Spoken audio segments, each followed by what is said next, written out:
Good evening. Welcome to the Massillon City Council meeting for Monday, December the 1st, 2025. We have with us tonight the following city officials. Director of Development, Ted Hernkane. Here.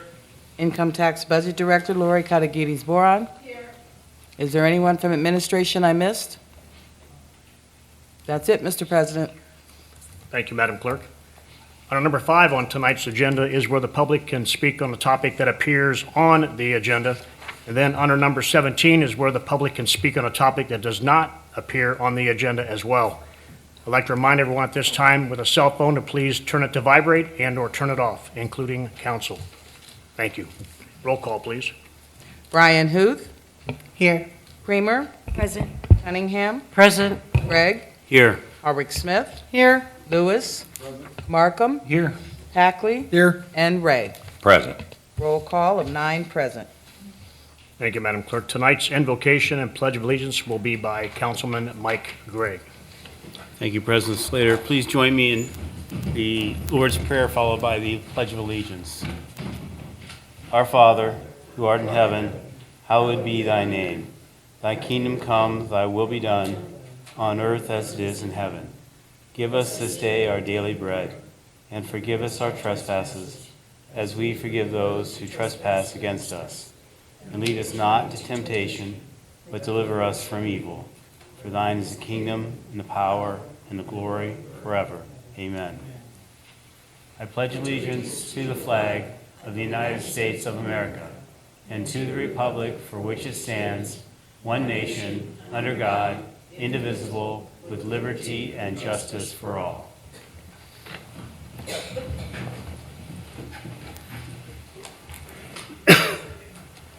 Thank you, Councilman Gregg. Item number 4, reading of the journal. Madam Clerk, are the minutes of the previous meeting transcribed and open for public viewing? Yes, they are. Are there any additions or corrections that need to be made? No, there are not. If not, then the minutes stand approved as written. Thank you, Madam Clerk. You're welcome. Item number 5, remarks of delegations of citizens to matters on tonight's agenda. This is the part of the agenda where the public may speak on a topic that appears on the agenda. If you'd like to speak on something, please come forward, state your name, the ward you live in, the topic you wish to discuss, and please limit your comments to 4 minutes or less. Anyone at this time? Seeing none, we move forward. Item number 6, new and miscellaneous business. Councilman Lewis? Yes, and I'm going to need your assistance here in a second, President Slater. But 2 weeks ago, we voted on ordinance number 98-2025. 98, 2025. It was the camping ordinance.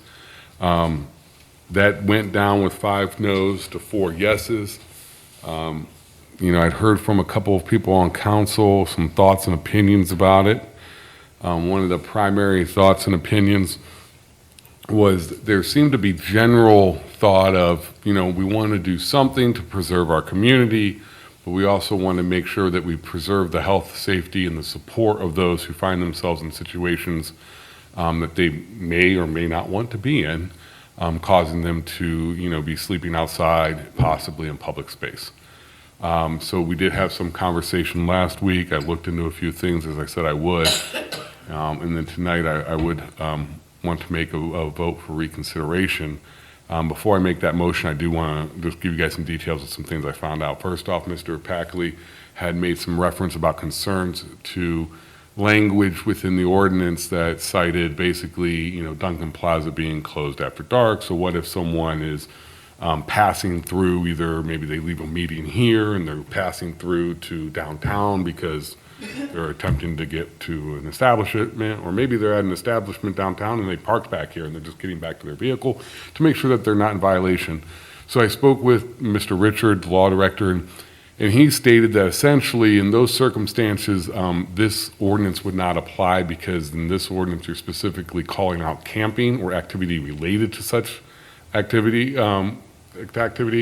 And in the instances described by Mr. Packley, those people would not be participating in other activities that would be covered. So therefore, they could not be looked into, cited, or anything according to this ordinance. So I hope that would answer Mr. Packley's concerns. Thank you, Mr. Lewis, that does. All right, thank you. The other thing I wanted to point out was a lot of people were wanting to cite more engagement with social services and other human services in the area as a way to promote support as compared to just discipline or some poor enforcement or a violation of some sort. I was looking at 54.299, which is the section of the ordinance that says mitigation and penalties. And when you look at B, it does say, upon conviction for a violation of the chapter, if an individual demonstrates that after receiving the citation and before the hearing, they meaningfully engaged with private resources and or service providers to address the reason or reasons that led them to the violation, the court shall consider the information determining the appointment and make a proper judgment based off that. Essentially, that does leave a window for the court to just drop it, whether that be the prosecutor's office or the court. They could drop it if meaningful engagement did occur as it is written. I did talk to Mr. Richard a little bit to the administration. I said I think we were probably looking for at least one additional step, something a little bit more of a cautionary, supportive nature.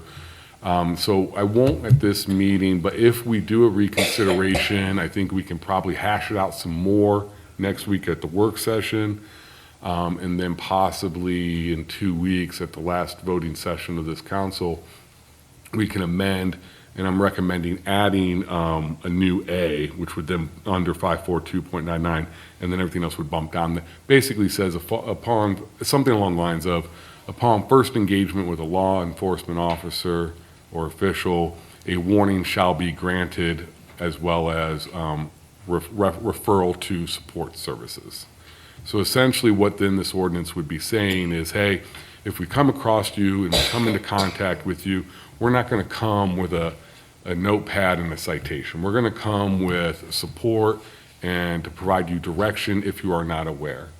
If an officer does come into contact with you a second time, they then could choose to provide that citation, and then it would be up to that individual to show, hey, no, I'm trying, this is what I've done, I'm working on it, and then things could be dropped at that time. So that's kind of the route I think we were mapping out. So it looks like it's plausible. Yes, Councilman Binder. Thank you, President Slater. As far as that meaningful engagement goes, from the last work session, I met with the Health Department Director, Terry Argent, today to find out what is currently the system and processes, these things that are happening behind the scenes that we're not aware of. I also have calls and meetings set up for later this week. Last week's holiday schedule got in the way with the Stark County Continuum of Care, which is the agency that oversees homelessness in our county, as well as the Stark County Urban League. But with Miss Terry, she told me that the systems are in place. She said that it's, in her perspective, what she is aware of and what she encounters is very few homeless. Most of them are known, and they are aware of them. They do offer services inside the health department, everything from basic needs to mental health to veterans assistance. They're very experienced. They're experts in what they do. They do have grant services for documents and birth certificates that's done through our courts, through Judge Elam. We do have a Western Stark County Homeless Task Force that the Health Department sits on and is engaged in, and that is also run by Judge Elam. So there's many things that are working behind the scenes that we're not aware of. When I asked her or proposed to her that some of our conversation was around the idea that the health department take on a case management scenario, she felt that really they are more of a conduit. They are the funnel to the experts in this trauma-informed care, the people who know homeless, because we're talking about a very specialized population that comes with its own nuances that you need specially trained and passionate people to deal with. So they are more than happy to do whatever it is that they need to do. But she really felt that their wheelhouse would be that this conduit. You need food, we're going to go this way first. You need housing, we'll go this way. How about some diapers? We can help you over here with this. You need some immunizations, you need some education on health those kinds of things. It is really, really cold outside today. She did mention that the warming centers, that they will open within certain parameters of temperature, their lobby opens. And then in the evening, if folks need shelter, SARTA arranges transportation to Canton for those overnight shelters as well. She too expressed somewhat of a frustration or a stoppage in sometimes people not being able to access the care or being able to say yes to the care that's being offered or the support that's being offered.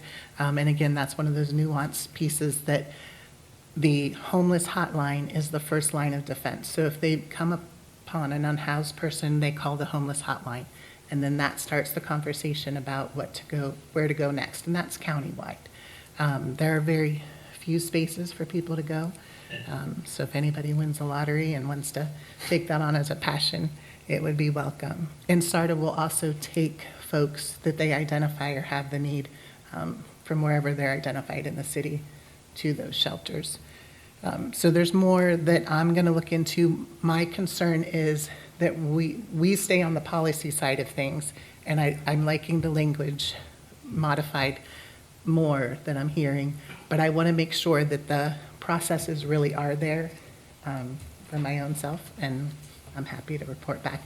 Ms. Sargent also said if we would like her to come and speak, she could, but she gave me permission to speak on her behalf tonight.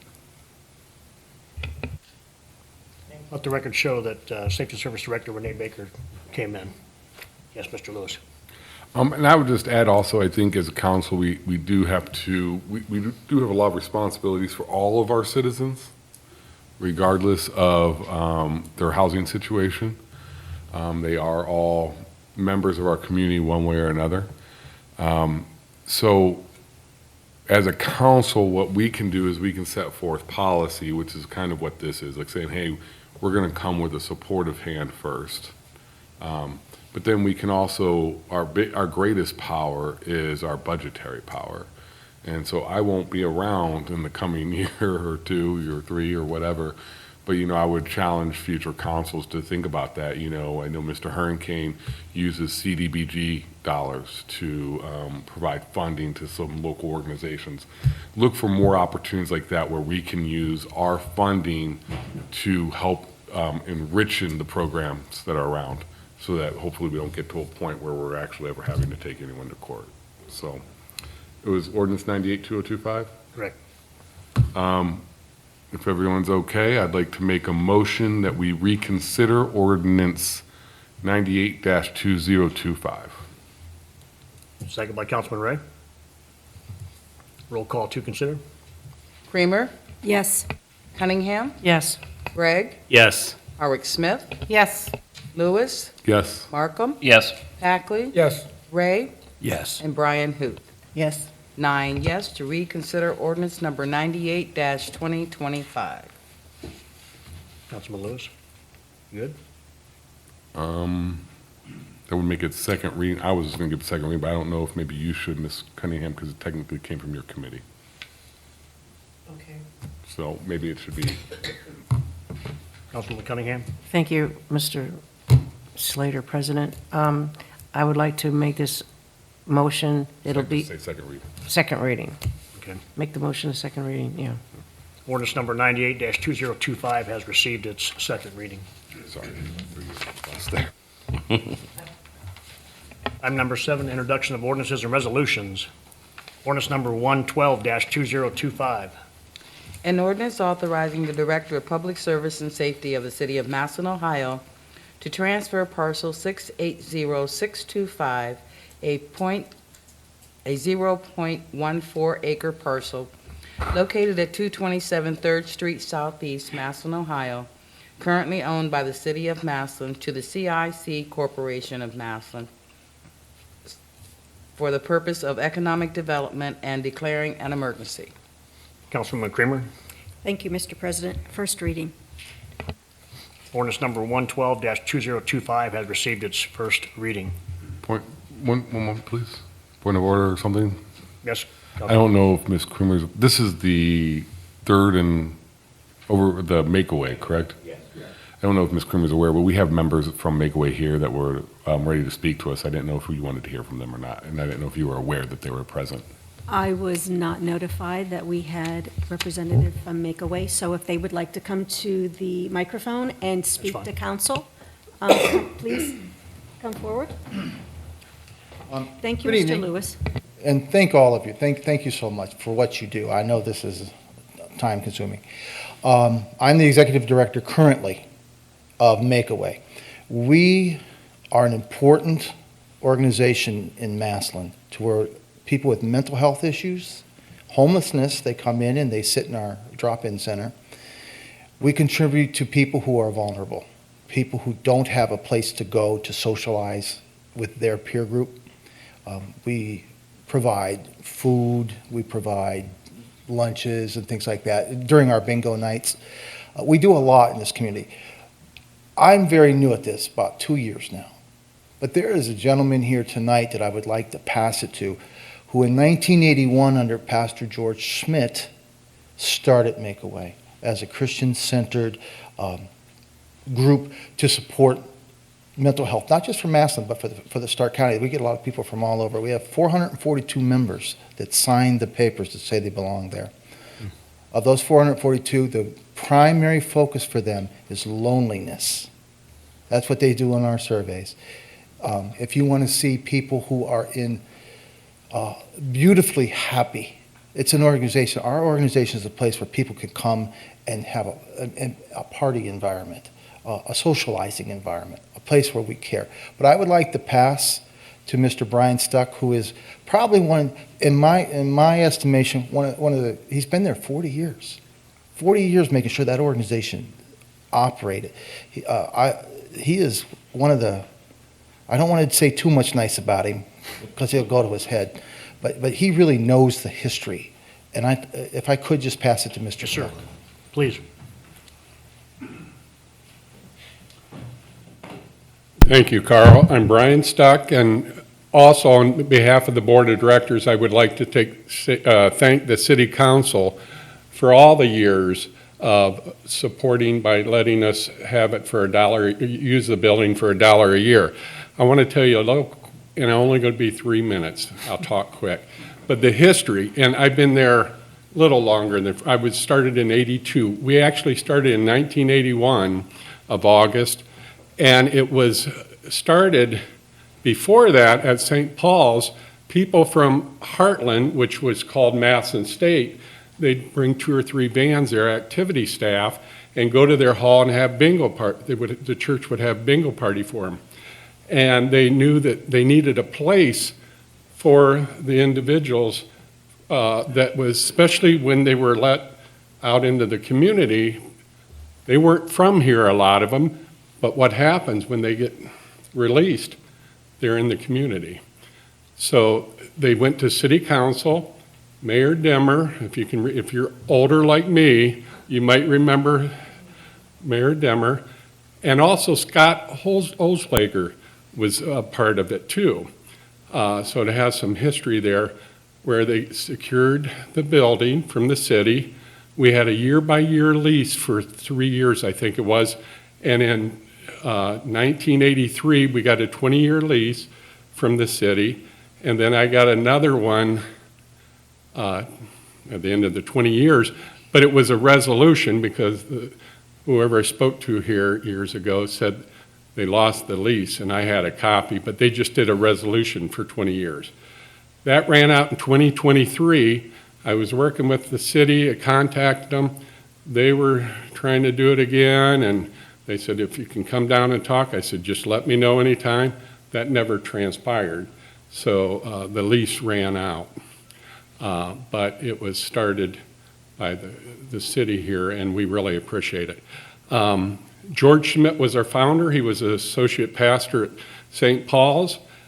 The Clergy Association was involved and still is today. We get 60-some% funding from Stark Mar, and the rest is raised by a fund drive letter that I started years ago, and also churches give and private and businesses give. And that's how we meet. I think it's 60-some thousand now, our budget which isn't much. We're open 5 days a week, Monday through Friday. And like Carl said, there are a lot of people that are homeless that we try to get them some temporary housing with little luck at times. But they can come down there, get some food, have a place to stay warm till we close at 8. We're open 1 to 8. So with that, that's just a little history. But we couldn't done it without the city of Massillon and all the nice businesses, churches, and also Start Mar. I want to mention them again. So thank you. Yes, sir. Thank you. Could you both please sign the sheet for the record with your name? Thank you. All righty. Ready to go? That's your right name? Okay. Ordinance number 113-2025. An ordinance making certain appropriations from the unappropriated balance of the 1100 General Fund for the purpose of income tax refunds for the year ending December 31st, 2025, and declaring an emergency. Councilman Lewis? Yes, this is an ordinance that we've done a couple variations of over the past year. Microphone? This is an ordinance we've done a couple variations over the past year just to get us for the tax refunds so that we can pay back the people that, overpay. Are there any questions or discussion? Seeing none, I make a motion to suspend the rules requiring 3 readings, being ordinance number 113-2025. Forward for a vote. Second by Councilman Gregg. Roll call for suspension, please. Cunningham? Yes. Gregg? Yes. Howard Smith? Lewis? Yes. Markham? Hackley? Yes. Ray? Yes. Brian Huth? Yes. And Creamer. Yes. 9 yes for suspension. And for passage, please. Gregg? Yes. Howard Smith? Yes. Lewis? Yes. Markham? Yes. Hackley? Yes. Ray? Yes. Brian Huth? Yes. Creamer? Yes. And Cunningham. Yes. 9 yes for passage. Thank you, Madam Clerk. Ordinance number 113-2025 has passed. Ordinance number 114-2025. An ordinance authorizing the Director of Public Service and Safety of the City of Massillon, Ohio, to enter into a contract with AltCare for city employees' medical and health insurance for the period beginning January 1st, 2026 through December 31st, 2027, and declaring an emergency. Councilman Lewis? Yes, this is so that we can accept the new insurance over the span stated. There was a slight increase, but not as high as some other quotes that we were anticipating. Are there any questions or discussion this evening? Seeing none, I make a motion to suspend the rules requiring 3 readings, being ordinance number 114-2025. Forward for a vote. Second by Councilman Markham. Roll call for suspension, please. Howard Smith? Yes. Lewis? Yes. Markham? Yes. Hackley? Yes. Ray? Yes. Brian Huth? Yes. Creamer? Yes. Cunningham? Yes. And Gregg. Yes. 9 yes for suspension. And for passage, please. Lewis? Yes. Markham? Yes. Hackley? Yes. Ray? Yes. Brian Huth? Yes. Creamer? Yes. Cunningham? Yes. Gregg? Yes. Hardwick Smith. Yes. 9 yes for passage.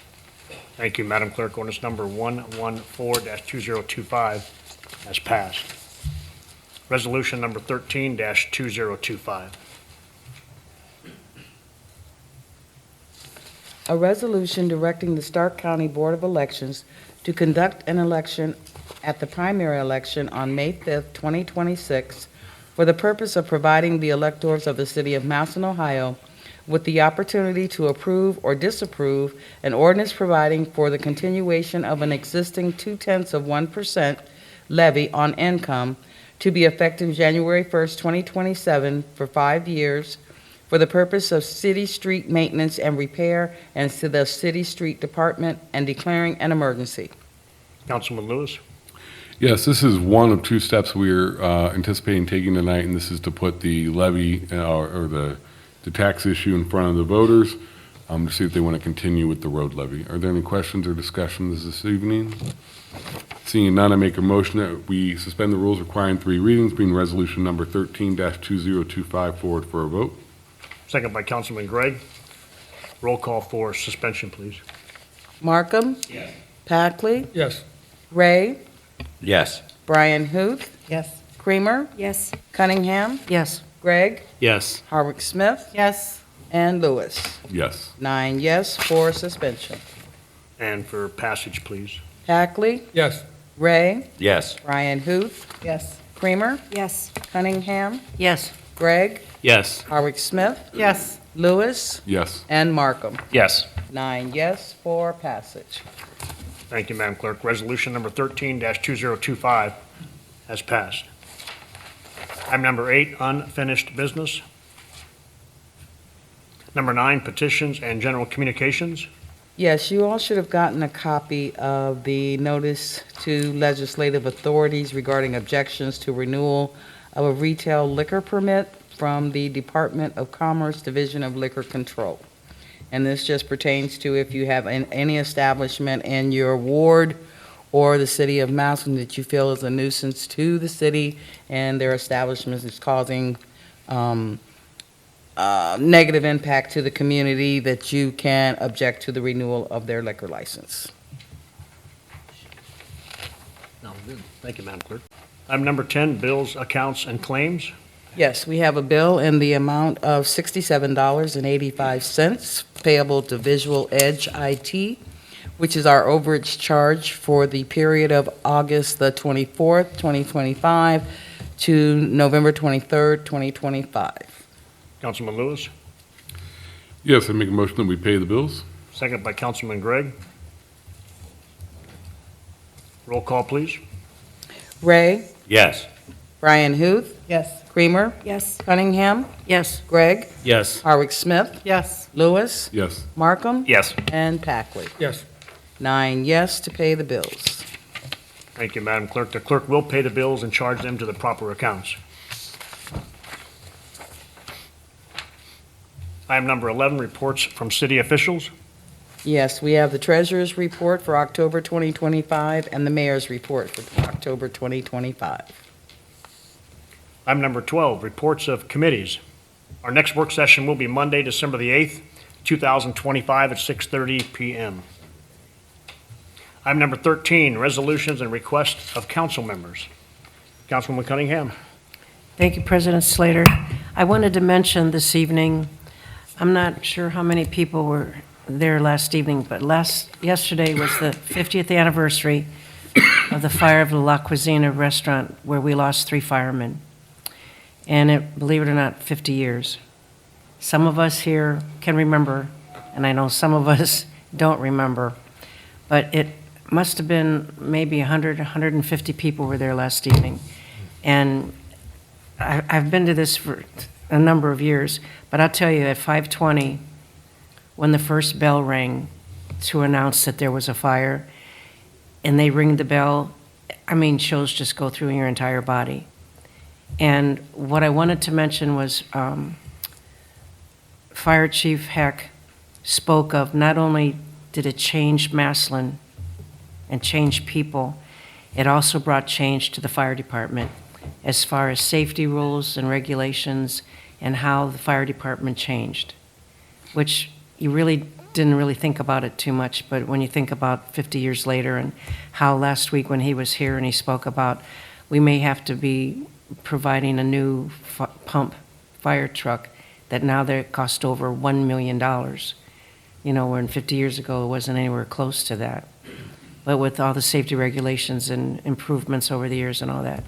But it's just, if you go to it next year, because they have it every year on November 30th, and the bell rings at 5:20, it's just very, very moving. And I just wanted to mention it, and I did bring the brochure that they passed out yesterday. So I wanted to thank you for allowing me to mention it. Oh, no problem. Thank you for sharing. Item number 16, second reading ordinances, resolutions. I apologize. 14, call the calendar. Item number 15, third reading ordinances and resolutions. Ordinance number 100-2025. An ordinance to adopt appropriations for the operating and capital expenditures for the city of Massillon, Ohio for the fiscal year 2026 and declaring an emergency. Councilman Lewis. Yes, this is also referred to as the annual budget. We've been going over it for about 6 weeks now, 5 weeks, something like that. I personally don't have any more questions or anything else. Typically, we would table it now and until the next meeting and vote on it then, but I didn't want to just do that out of exercise. I wanted to first see, do we feel that's necessary? I have no problem doing that. If everybody's satisfied, I would just move it forward tonight, but I didn't want to make a move until I heard from other members of council.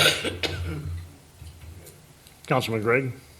I would just question council, are we getting any inquiries from residents about the budget? And I see no reason not to move it forward. All right, with that, I make a motion that we bring ordinance number 100-2025 forward for a vote. Second by Councilman Gregg. Roll call, please. Brian Huth, Yes. Creamer, Yes. Cunningham, Yes. Gregg, Yes. Howard Smith, Yes. Lewis, Yes. Markham, Yes. Hackley, Yes. and Ray. Yes. 9 yes for passage. Thank you, Madam Clerk. Ordinance number 100-2025 has passed. Item number 16, second reading ordinances and resolutions. Ordinance number 111-2025.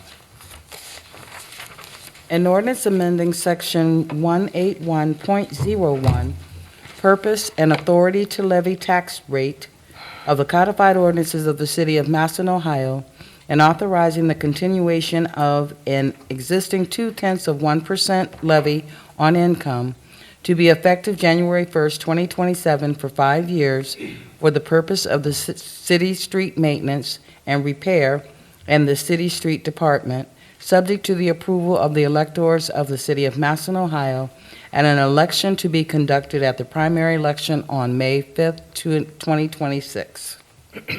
Councilman Lewis. Yeah, this is the second part to what we voted on earlier. Are there any questions or discussion this evening? Seeing none, I make a motion, we suspend the rules requiring 3 readings, bring ordinance number 111-2025 forward for a vote. Second by Councilman Gregg. Roll call for suspension. Creamer, Yes. Cunningham, Yes. Gregg, Yes. Howard Smith, Yes. Lewis, Yes. Markham, Yes. Hackley, Yes. Ray, Yes. and Brian Hoop. Yes. 9 yes for suspension. And for passage, please. Cunningham, Yes. Gregg, Yes. Howard Smith, Yes. Lewis, Yes. Markham, Yes. Hackley, Yes. Ray, Yes. Brian Huth, Yes. Creamer. Yes. 9 yes for passage. Thank you, Madam Clerk. Ordinance number 111-2025 has passed. Item number 17, remarks of delegations and citizens to matters not on the agenda. Is there anyone present at this time who'd like to come forward and speak on a topic which did not appear on the agenda?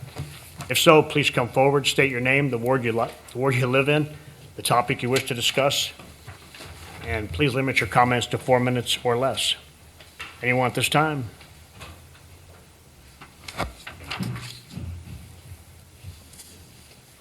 Hello, my name is Anna Croft. I'm not sure which ward I live in, but the reason why I'm here is because there is a SARTA bus stop at the end of my driveway, literally posted on the utility pole in my driveway.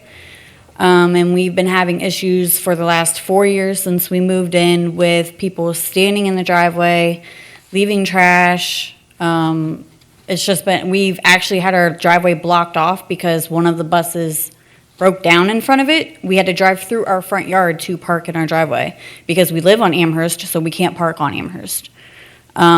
It's been a nonstop battle. I've talked to higher ups at SARTA themselves. Takes them forever to get back to me. I've even talked to the mayor himself. He told me there's nothing he can do about it because I have to deal with SARTA. SARTA explained to me that these stops are a certain number of feet apart from each other. And where we live on Amherst is a couple houses down from Lake.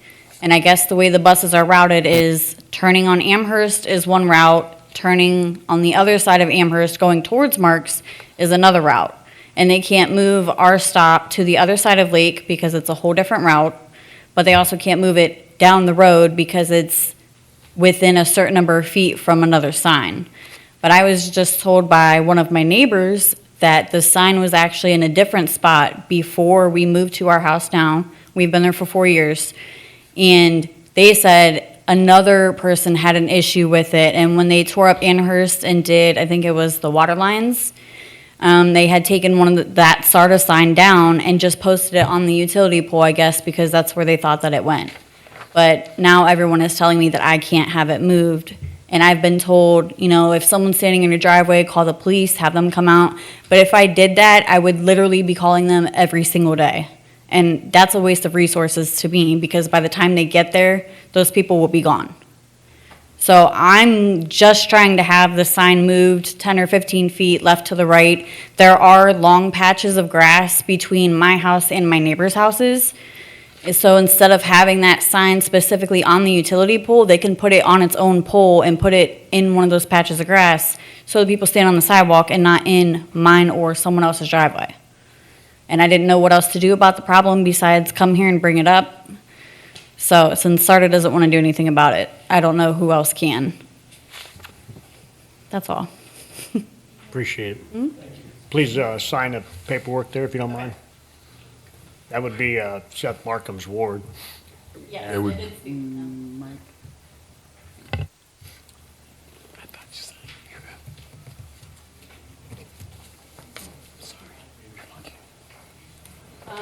I did speak with the safety director of the street department, and she's the one that actually directed me to talk to the mayor. And the mayor told me there's nothing he can do about it. I have to talk to SARTA.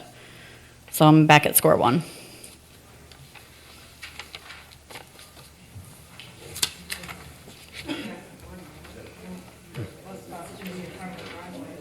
Councilman Gregg? I make a motion that we adjourn. Second by Councilman Lewis. Roll call, please.